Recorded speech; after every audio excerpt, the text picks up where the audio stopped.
everybody, welcome to another episode of Flick Geeks. I'm actually really excited about this episode, but we'll say that in a second.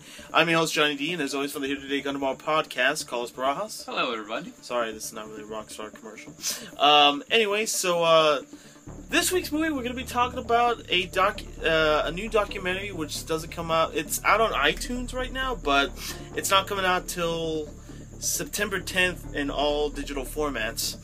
The documentary is called Rewind This. A documentary, of course, about the evolution of the VHS tape. If you're under the age of probably 20, maybe?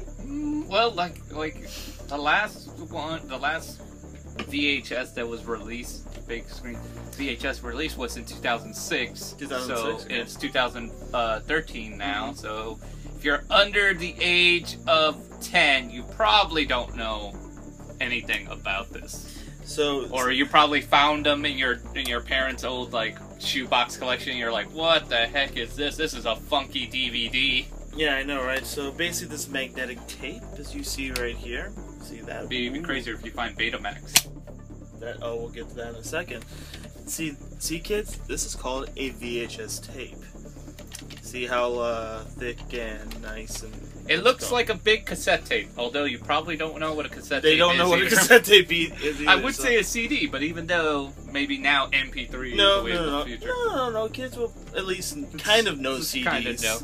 But this is ancient to anybody under the age of 20, I feel like. Or actually at least 15. This is how we saw movies growing up. Yes.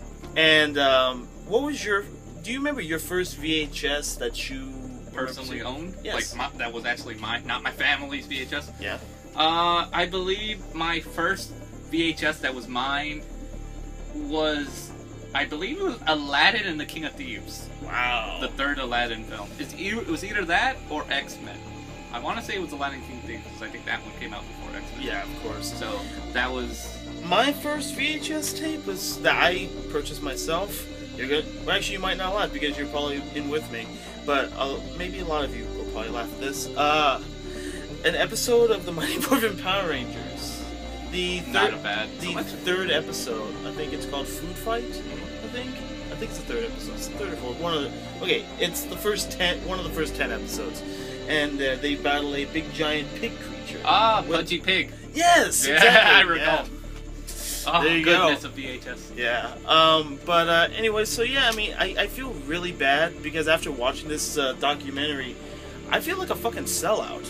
Now when I think of it, because it's like I fucking sold a lot of my VHSs to being a fucking minion of the digital world and DVDs and Blu-rays. I feel like a fucking sellout, dude. I'm a fucking sellout! Well, good hand me, sellout. But, Sorry. Good thing is I'm kind of a hoarder, and I kept all my VHS tapes. They're all locked away in a closet somewhere. They're collecting dust nonetheless, but I do still have all my VHS tapes, including my actual VHS recordable tapes that have many hours of Saturday morning cartoons recorded. That was one of the benefits of having a VHS tape back in the day. Okay, so in terms of, shit I've recorded on a VHS tape or a couple of VHSs here and there, I still have. I'm not gonna sell those. After this documentary, it makes me want to not sell any. If anything, you're gonna go up and hug the box. I'm gonna hug my VHSs after I'm done recording this review. But anyways, so that's basically the whole documentary. But it's a fantastic documentary, directed by Josh Johnson, and he just really explored everything. He talked to many collectors of VHSs and retail chain operators, and he interviewed some people far and wide, from V Cinemas over in Japan at Toei at Toei Studios to Lloyd Kaufman from Troma. I was very surprised by all the different people we see. And Elvira herself, who doesn't look so bad. She looks fucking fantastic for her age, man. Her name's Cassandra Peterson. Yeah. And, she plays Elvira, and she talks in this documentary, and, the whole thing, when VHS barely started happening, it was kind of like a war, for you guys, for you young folks out there, the format war of Blu-rays and HD DVDs. Remember that? It's like maybe 10 years ago, I think. The original format war was Beta versus VHS. So basically, again, what we have here is VHS. I don't have a Betamax. The Betamax is, I think, like half its size. It's slightly smaller, and while the quality was better, it didn't have as much runtime. So, but these... And it was more pricier. So that's why it kind of failed as a medium. This was cheaper and lasted longer, had higher runtime. And the reason why this won, it's kind of weird to say, but the porn industry and the Walt Disney Company, I know they're both two completely different companies, industries, but... and if you don't want to take our word for it, you can always watch this beautiful, informative documentary. Yeah. I can't say enough about this documentary. I enjoyed the hell out of this documentary. Here. And, and again, they talk to a lot of filmmakers. The director of Hobo with a Shotgun talks on this and his love of VHS. A lot of people from Cinefamily who do a lot of VHS programming over there. Cinefamily in LA, love you guys. I've been to your events several times. I love them. Same with New Beverly Cinema. The ticket taker. Her name is Julia. And she talks on this documentary too, and she has a massive VHS collection. But you'll see her in the documentary, and actually a lot of these people, like a lot of collectors, like are just like a flood of VHSs, like not even in like bookshelves. They're like literally on the fucking wall, just like it's almost like enough to warehouses of VHS tapes. Yeah. And you know, like I was saying, one of the sad things about it is that there's a lot of movies still out there that have not been converted to DVD and probably will not ever be converted to DVD or mainly Blu-ray. Horror movies. A lot of them horror movies, yeah. So if you're a fan of horror movies, there's going to be almost a lost generation of horror films. Good, bad, whatever you want to call them. Yeah, schlock. Even schlock has its value. You know, where would Mystery Science Theater 3000 be without those types of movies? Basically. And you're not going to have them because no one's converting the VHS to DVD. So VHS is the only way to watch them. Do not destroy your VCRs, people. Nope. I still have mine. I still love watching some of these old things. Before I came here, I talked to our other co-host, Arlene Martinez, who does our Flick Geeks podcast on iTunes. She just finished watching the film like a day ago, and I called her before I came here, and she was. I called her up, and I'm like, "So, what'd you think of the film?" She's like, "It's basically my fucking life story," because she told me her obsession with VHSs, and when she was like when she was like 10, 11, or 12 years old, she had her own like video membership card, and she like once a week she rented like 2-3 movies out there, and mainly horror films, of course. And she even told me she still has a massive like VHS collection, and she's very proud. She has a whole collection of John Travolta films. I'm like, you even have the Boy in the Plastic Bubble? She's like, yep, I do. See? And I told her, you know, just don't. I feel like a douche because I kind of made fun of her. I'm like, you still have a VHS player, but now again watching this documentary, it makes me appreciate the VHSs, like videotapes. And, like, I want to give Arlene a big giant hug and say, keep your VHSs. Do not fucking sell your VHSs. I have very great fond memories of going to those little mom-and-pop video stores, you know. Sadly, you barely see them. I mean... They're pretty much dead and gone because of digital, like, video media nowadays. I remember as a kid going to these, like, mom-and-pop video stores that just, with generic titles like Video 2000, Jose's Video Shack, you know. These kind of Planet weird Video, Planet Video, you know, weird just names that are out there, and you don't know anything. You don't have commercials. You don't have YouTube to try to find like trailers. I would just go there and base it all on the beautiful box artwork, because that's another thing that VHS had over DVDs. And they also talk about it on the documentary, that they talk about the lost art is the VHS cover art, because people actually throughout this is not a VHS, but we'll also talk about this in a second. Born in East LA, you see this right here? That is artwork. That's a painted Cheech Marin. That's definitely a painted Cheech Marin. But and here's the other thing. This is on VHS, but in two different forms, two different VHSs. If anything, this is not the copy you want to purchase. This is the DVD. This is the DVD. Even though pristine picture quality and all that shit, you want to track down the VHS tape. Now, why? I want to track down the VHS tape. Now, why is that? There is missing minutes of footage in this movie in the DVD version. That's only available on the VHS tape. So, but you said there's two different VHSs. And that's even the worst thing. There's two versions of the VHS tape. Now, if you're a fan of Born in East LA and you want to get the full movie in its entirety, find the VHS tape. I'm going to do you a service. There's two VHS tapes out there of this movie. The one you want is the one that actually has the painted Cheech. Look for the painted Cheech. Stay away from the one that just has a picture of an actual Cheech Marin. Avoid real Cheech Marin. A Photoshop. Photoshop. Avoid real Cheech. Go for cartoon Cheech. There you go. But you see, that's one of the beauties about VHS. I don't understand why they did it like that, but that's the beauty of, if you have a VCR and a VHS tape player, you can purchase it and you can still watch the movie in its entirety. Like, I mean, we live in Los Angeles, and I think we should have more VHS, like, mom and pop stores. But again, we're Los Angeles, and we like the new shit. So that's the reason why a lot of the old mom and pop VHS stores are out of business. But the only one, it's kind of mom and pop, not really, but the only place that I could find VHSs in Los Angeles is a place called Amoeba Records in Hollywood, California.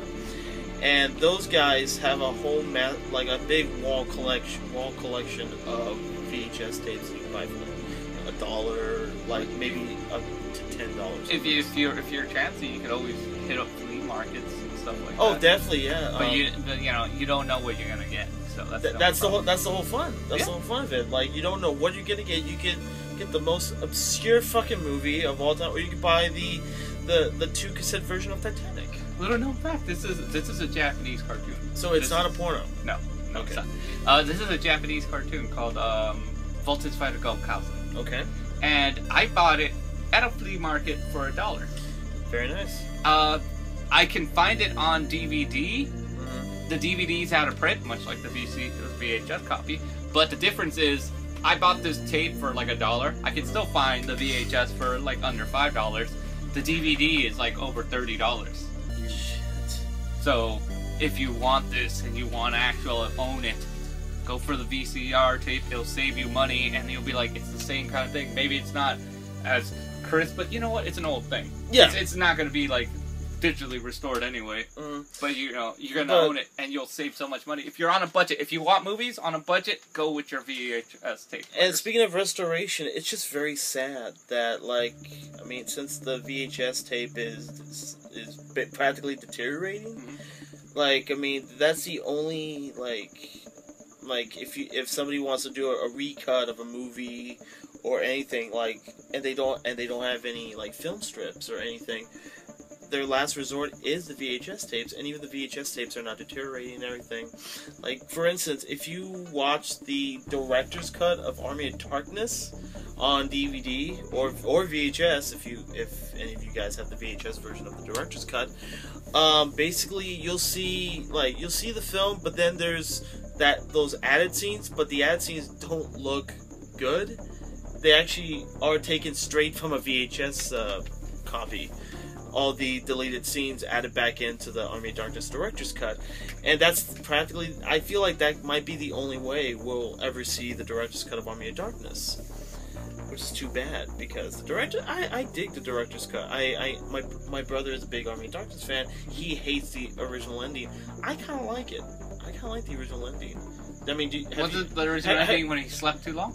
Yeah, he was supposed to do like 5 drops, but he did like 1 additional one, and he slept throughout time, and he's the last man on Earth. Right. Spoiler alert, just in case you're interested in the director's cut.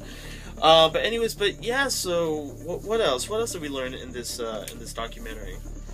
Besides the porn industry deciding on VHS over Betamax. We learned, so it's like I said, it's an interesting history and appreciation of the VHS and the media. I mean, it's not, and the culture, the love that went into these products. I mean, it's not a joke. I mean, VHS, like all these VHS collectors are not jokes. They are like literally preserving and saving like VHSs, and it's fantastic just knowing that these guys and gals are avid like collectors of this media. I'll go on statement and say that I think they should add this to a curriculum in like a film school. I would say without a doubt they should. They really should, because they're like, no, we have to show documentaries about Citizen Kane and everything. This is a medium that this is a good documentary. Yeah, I would actually add this. If I was a professor at a film class and we're talking about like the history of cinema and the history of like home video, and they're like, you can't just do like, oh, VCR tapes or footnote. No, show this documentary. Like, it's good. I mean, the biggest at the end of the documentary, spoiler alert, is the saddest thing about this documentary is that, I mean, besides knowing that VHS tapes practically are dead media, Blu-rays and DVDs might do the same thing, and we are going to be only doing digital downloads and digital copies of like new movies, and it pains me because I like holding this or thank you, or that I like holding actual physical copies Tangible of our things. movies. I love the smell of a DVD or a Blu-ray. I love the smell of the magnetic tape of a VHS. Thank you. And it just really saddens me that our future is that way. As much as I love new technology and the digital age, I've always been kind of negative about like digital downloads and digital copies, because I remember when digital copies started popping up on like Blu-rays or whatever, I literally looked at them like, what the fuck am I going to use this for? Fuck digital copies, and I threw them out the window. But I mean, now it's getting more popular, and I think the problem with digital ownership is it's more a rental at the end of the day, especially if you're on a cloud system kind of thing. It's like, I save it to my queue. You don't really own it, though. Or if you go to Redbox, I mean, you rent a movie on DVD or Blu-ray, but the problem is you don't get all the special features and all that. Like that's the thing that makes a DVD or a Blu-ray like special to me, at least, that you get to see the way they make the way they made the film, or the way they like you get to hear the director's thoughts and the commentaries, and even on VHSs, like during the time they're kind of deteriorating or kind of dead media, they actually added bonus features at the beginning of a VHS tape, or at the end of the credits. I remember my copy of X-Men. You had all the deleted scenes at the end of the movie. Mm-hmm. So it was they're trying to like kind of compete with DVDs at that time, when DVDs were barely starting to come out there. Because I remember having the Austin Powers VHS widescreen VHS tape, and at the end they did have all the deleted scenes and the alternate ending, the 5 alternate endings that they had for that fucking movie. But I mean, it's pretty cool, and again, it kind of makes me sad that that we're living in this time when it's just now we're just not going to have actual physical copies. But that's basically it, Right. So, in closing, what do you think? I think you should be kind and rewind this and view this. Basically. Appreciate your VHS copies more. Don't make fun of anyone who has a VCR. In fact, be envious of people who still have the VCR. There you go. Because they may have access to films that you can't find, and before you're like, oh, everything's on the internet. No, there isn't. not everything's on the internet. So there's plenty of movies that you can only find on VHS. I think you can't find online. You can't find on DVD. You True. can't find on Blu-ray. You can't find on Hulu or Netflix. Sometimes you gotta go to those mom and pop shops. Sometimes you gotta search eBay for VHS tapes. Yeah. And then you'll be really glad you never threw away your VCR. I think it would be kind of cool is when the movie, when this movie comes out on any other platform besides digital. Like I say, it comes out September 10th on all digital platforms. I think it would be kind of ironic if they actually put out this film on VHS. That would be nice. That would be very nice. That would So, be really nice. anybody from IPF Productions, think about it. VHS version of Rewind This. Yeah. I'll buy it. I will so fucking buy that. I will so fucking buy it. You don't have to pay us anything for that idea. You can Just give it to us. Actually, you know what? tweet Yeah, us. just tweet us or give it to us or email us at flickgeeks@gmail.com, facebook.com/flickgeeks, flickgeeks.tumblr.com. If you have an Instagram at flickgeeks. Do you have anything else media-wise? Shameless plug. Shameless plugs. Twitter at @therealjohnny_D. But anyways, that's it. That's it for this week's Flick Geeks video review. Tune in next time for whatever movie we get. Yeah, that's basically it. So until this next time, Johnny D, Carlos Bros. be kind of rewind. I love you, VHS. Bye.